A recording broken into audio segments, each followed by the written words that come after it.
مشاهدي الأفاضل، أسعد الله أوقاتكم أينما كنتم بكل خير. أحييكم وفي ميلي نشرة أخبار المساء من الفضائية الإريترية واستهلها بالعناوين. دعوة لاتخاذ احتياطات جدية لمنع الحوادث الناجمة عن اسطوانات الغاز. حريق يوقع أضرارا على الثروة الغابية والبساتين في مديرية أغرداد. العثور على شجرة تحولت إلى صخرة في منطقة عبد كنزناب بمديرية عبد خالة. وزير خارجية تركيا يبحث الوضع في غزة مع سامح شكري. وزير خارجية الصين وبابوا نيو غينيا يعقدان محادثات معمقة. الصين تؤكد تمسكها بالسلام وعدم السماح بانتهاك سيادتها. السلام عليكم ورحمة الله. دعا الرئيس التنفيذي لشركة إيريسوك المهندس تخلهنسا المستفيدين من خدمات الشركة لاتخاذ احتياطات جدية لمنع الحوادث الناجمة عن اسطوانات الغاز، وأضاف أن إصلاح مشاكل اسطوانات الغاز مسؤولية الشركة وحدها، وأوضح أنه يمنع على أي زبون لحام أو دهان وتغيير لمبات اسطوانات الغاز التي تنتجها الشركة. وذكر أنه يجب فحص جودة وكفاءة الأسطوانة كل 10 سنوات، وتعد مشاكل التهوية العرضية ومشاكل أخرى علامة على ضرورة فحص الأسطوانة. وقال إنه سيتم اتخاذ الإجراءات اللازمة لتصحيح المشكلة على مستوى الأفراد أو المؤسسات إذا تعلق الأمر بالشركة. وأضاف أن الشركة تبيع الأسطوانة ذات الأغطية عند بيعها، ومن المرجح أن يكون السبب الرئيسي للتهوية والفساد هو الغبار والأمور الغريبة الأخرى، مضيفا أنه يجب على الزبائن استخدام الأغطية المصممة لحمايتها بشكل صحيح. وأضاف المهندس تخلي أنه يجب على المستهلكين شراء منظمات آمنة من الشركة، حيث أن المنظمات غير الآمنة التي يتم شراؤها من خارج الشركة يمكن أن تسبب الرياح والمخاطر الناجمة عنها. وقال إن أول شيء يجب إيقاف تشغيله بعد الاستخدام هو أسطوانة الغاز وليس الموقد. وحث المهندس تخلي جميع المستفيدين على التأكد من عدم وجود رائحة الغاز وفتح الأبواب والنوافذ للسماح بالتهوية قبل الدخول إلى المطبخ، كما حث الناس على عدم إضاءة الأضواء في الظلام. تأسست شركة إيريسوك عام 1994 وبدأت في الإنتاج عام 1995 الأفران واسطوانات الغاز سعة 13 كيلوغراما وموقد ب3 شعلات، لكنها تنتج حاليا نوعين من الأفران و4 أنواع من الاسطوانات وموقد غائم، وتشارك في صنع مواقد الغاز وقوانين الفحم وغيرها.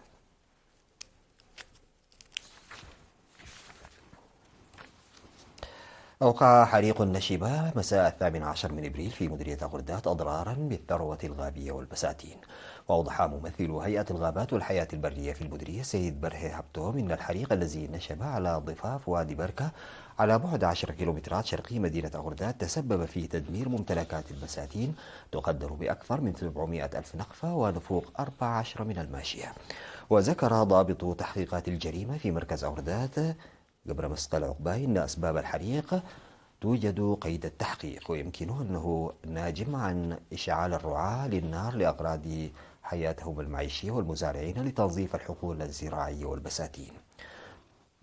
في ذات السياق أوضح بأن الحريق الذي نشب في 16 من إبريل في ضاحية قرسد عند الساعة 3 عصرا تسبب في إحداث أضرار بالأرواح والممتلكات. وأفاد مراسل وكالة الأنباء الإريترية عن وفاة رجل يبلغ من العمر 60 عاما واشتعال 4 منازل وأيضا نفوق 4 من الماعز. في غضون ذلك قدمت دعوات للمزارعين والرعاة لاتخاذ الحيطة والحذر تحسبا من نشوب الحرائق في ضواحي مديرية قلوج. قال علماء الآثار إنه تم العثور على شجرة تحولت إلى صخرة بمنطقة عد كنزناب بمديرية عد خالة. وصرح الدكتور زكاي مدين رئيس فرع أبحاث التراث الأثري بمفوضية الثقافة والرياضة لوكالة الأنباء الإريترية عن هذا الاكتشاف، قائلا إنه جزء لا يتجزأ من البقايا البيولوجية التي تم العثور عليها في كل منطقة. مع حقيقة أن الثدييات الكبيرة هاجرت قبل 27 مليون سنة من تكوين البحر الأحمر، واقترح أن آثار أقدام أنواع الغزلان التي عثر عليها في منطقة كودوفلاسي في عام 2008 قد تكون مرتبطة بالعمر وتمثل البنية البيئية الموجودة آنذاك. وقال الدكتور زكاي أنه يمكن التعرف على الشجرة بعد إجراء المزيد من الأبحاث بالتعاون مع الشركاء وحث السكان على فهم ذلك وزيادة مساهماتهم في حمايته. وقال السيد تخليد قبرس قابهير الذي أبلغ إدارة الثقافة والرياضة بالإقليم الجنوبي عن هذه الظاهرة الغريبة إنه لاحظ المسار على الطريق من عد دخالة إلى عد كنزناب، وطالب الجهات المعنية بتسييج المنطقة وحراستها لاحتمال وجود مسارات إضافية تحت الأرض. في الوقت نفسه تم العثور في منطقة قرمخل على آثار فخارية وزخارف معدنية وعظام تشبه للإنسان في منطقة إنشاء السد باستثناء الجزء المرتفع منه وهو الأكبر، ولا زال يوجد في مكانه الأصلي، حيث تجري فيه الآن دراسات واسعة النطاق حسب المعلومات الواردة. وتقع منطقة عد كنزناب على بعد 8 كيلومترات شرقي مدينة عد دخالة، فيما تبعد منطقة قرمخل 5 كيلومترات جنوبي مدينة مندفر. وحث الدكتور زكاي مدين الناس على زيادة تعاونهم من خلال توفير معلومات فورية حيث يمكن العثور على هذه القطع الأثرية أثناء برامج التنمية. تم تنفيذ برامج تركز على تعزيز التنظيمات الشبابية وتشجيع الطلاب المتفوقين في مديريتي بارنتو وشامبوكو في 16 و19 من إبريل. وحث السيد حقوس كستي رئيس الاتحاد الوطني للشباب والطلبة في مديرية شامبوكو في أسبوع المنظمات الشبابية بحضور الطلاب والشباب العمال الذي عقد في 16 من إبريل في المديرية تحت شعار تنظيم قوي الطاقة للتنمية القوية، حث على مشاركة المجتمع بأكمله والهيئات الحكومية لتعزيز تنظيم الشباب. وقال مدير مديرية شامبوكو السيد كحساي أسرات إن الأسبوع المنظم بمناسبة عيد الاستقلال 33 كان جزءا من الأنشطة الرامية إلى تعزيز اتحاد الشباب، مؤكدا وقوف إدارته إلى جانب الشباب لإنجاح البرنامج. في الوقت نفسه حصل 20 طالبا أحرزوا درجات عالية في الامتحان الوطني للصف الثامن على جوائز تنفيذة في حفل تم تنظيمه في مديرية بارنتو يوم 19 من إبريل. وقال رئيس الشباب في المديرية السيد فورتوناتو محمد صالح ورئيس مكتب التعليم الأستاذ داويد كلالة إن الهدف من البرنامج هو غرس المنافسة الشريفة المقدسة من خلال التشجيع إلى الأفضل. وقال رئيس الشباب بالإنابة في الإقليم السيد ماريكوس غرمازيون إن البرامج التي تستهدف الشباب والطلاب في مديرية شامبوكو وبارنتو هي مثال على الجهود المبذولة في جميع المديريات، وأشار إلى أنه على مستوى الإقليم تم تكريم 86 طالبا منهم 33 طالبة حصلوا على درجات أكثر من 85% في الامتحان الوطني للصف الثامن في العام الدراسي 2022-2023.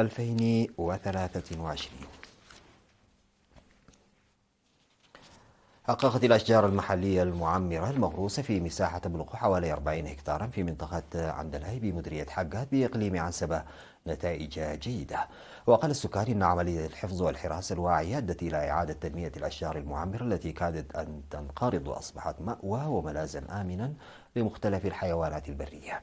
وأوضح السيد ركع عقبة السلاسي أحد الحراس إنه وإلى جانب أنشطة الحفظ فإن اتخاذ الخطوات الرادعة السريعة للمخالفين غير المسؤولين ساهم بدور فعال في نماء هذه الأشجار. من جهته قال مدير ضاحية أشرة السيد حسن ياسين إن منطقة عندلاي تعتبر نموذجا في حفظ وتنمية الأشجار المغروسة حديثا. منطقة عندلاي التي تقع في ضاحية أشرة وتقطنها 40 أسرة تعتبر نموذجا أيضا في تنفيذ برامج الإصلاح البيئي على مستوى المديرية.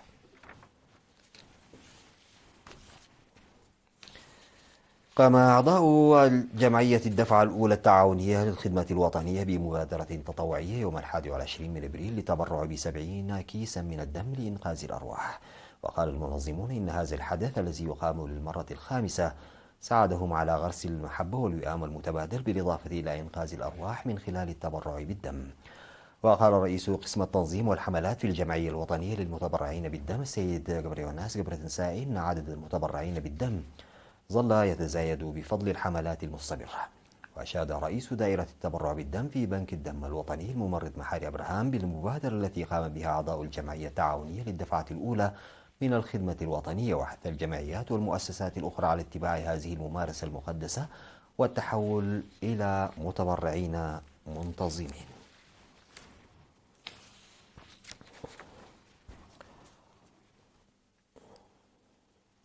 نظم أسبوع ثقافي ورياضي للطلاب في الفترة من 18 إلى 21 من إبريل بمديرية حمل مالو بإقليم عنسبة. وقال الأستاذ كيدان قبراي رئيس وحدة الثقافة والرياضة والصحة إن الأسبوع الذي شارك فيه 541 طالبا من طلاب المدارس المتوسطة والثانوية بينهم 215 من الطالبات اشتمل على مسابقات في كرة القدم والكرة الطائرة وألعاب القوى والدراما والشعر والغناء والمعلومات العامة. وقال مدير المدارس الأستاذ جابر إبراهيم إن الأسبوع جزء من جدول أعمال عملية التعليم والتعلم، ومن المهم جدا بناء العقل والجسد من خلال الرياضة من جهة والأنشطة الفنية التي تغرس الثقافة والهوية من جهة أخرى. وقالت عائشة علي نور مديرية حبل مالو إن دور المدارس في تنشئة الشباب الموهوبين الذين سيرفعون اسم البلاد عاليا من خلال تحديد الطلاب المهتمين بالمجالات الرياضية والثقافية ليس بالأمر السهل، وذكرتهم بمنح ذلك الأولوية. في الختام تم توزيع الجوائز على الفائزين على المستويين الفردي والمدرسي.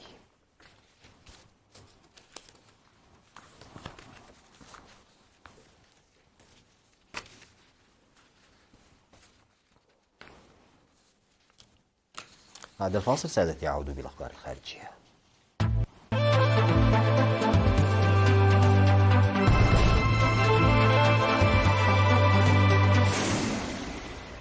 قال وزير الخارجية التركي هاكان فيدان إنه ناقش خطورة الوضع في غزة مع نظيره المصري سامح شكري والجهود المبذولة لزيادة المساعدة الإنسانية للقطاع. وأضاف فيدان في مؤتمر صحفي مشترك مع شكري بعد اجتماعهما في اسطنبول: لقد أكدنا بشكل خاص على خطورة الوضع في هذه المرحلة التي وصلنا إليها في غزة وما يجب القيام به. وتعليقا على التوترات بين إسرائيل وإيران قال سامح شكري إنهم قلقون بشأن التصعيد المستمر في المنطقة، داعيا الطرفين إلى ضبط النفس. وأكد شكري أن المزيد من الصراع العسكري يهدد البلدان في جميع أنحاء العالم. وأشار وزير الخارجية التركي إلى أن التعاون بين أنقرة والقاهرة ينعكس بفائدة كبيرة على شعبي البلدين وعموم المنطقة.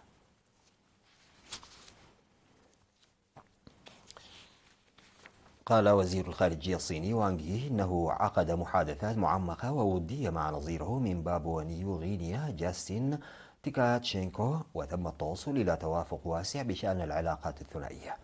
جاءت تصريحات وانغ وهو أيضا عضو المكتب السياسي للجنة المركزية للحزب الشيوعي الصيني في مؤتمر صحفي مشترك مع تيكاتشينكو عقب اجتماعهما.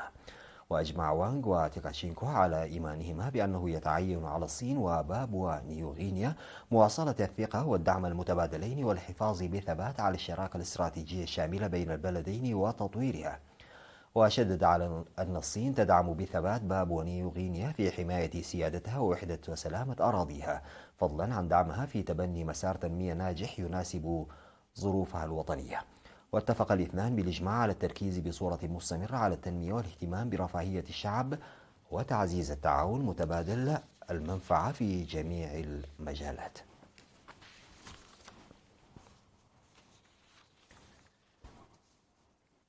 قال رئيس المجلس العسكري المركزي بالصين تشانغ يوشيا نائب إن بلاده تدعو إلى السلام وتطالب الدول الأخرى بالتخلي عن عقلية الحرب الباردة ولن تسمح بانتهاك سيادتها الإقليمية.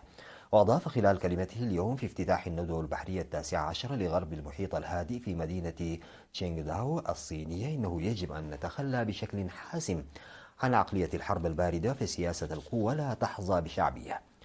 وتعقد الندوة البحرية 19 لغرب المحيط الهادئ في الفترة من 22 إلى 24 من إبريل، وسيتم خلالها مناقشة قضايا الأمن العالمي والسلام والهدوء في البحر والتعاون في مجال الأمن البحري والنظام البحري على أساس القانون الدولي، فضلا عن الإدارة البحرية العالمية.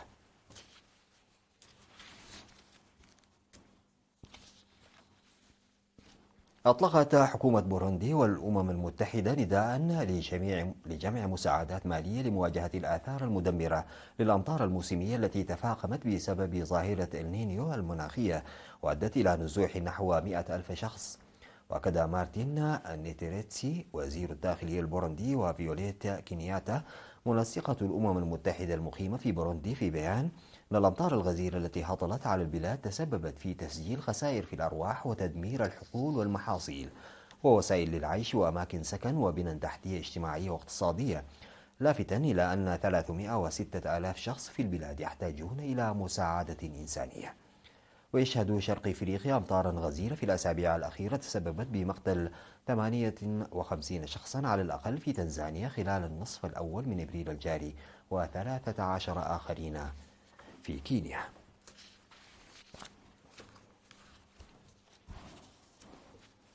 ختاما لهذه النشرة فيما يلي تذكير بالعناوين.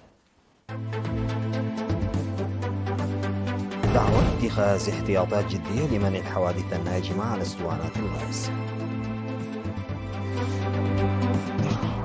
حريق يلحق أضرارا بالثروة الغابية والبساتين في مدينة بغداد.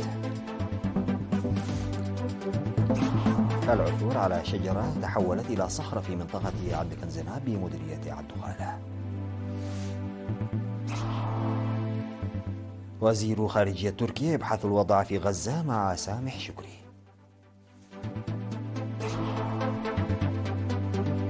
وزير خارجية الصين وبابوا نيوغينيا يعقدان محادثات معمقة. الصين تؤكد تمسكها بالسلام وعدم السماح بانتهاك سيادتها.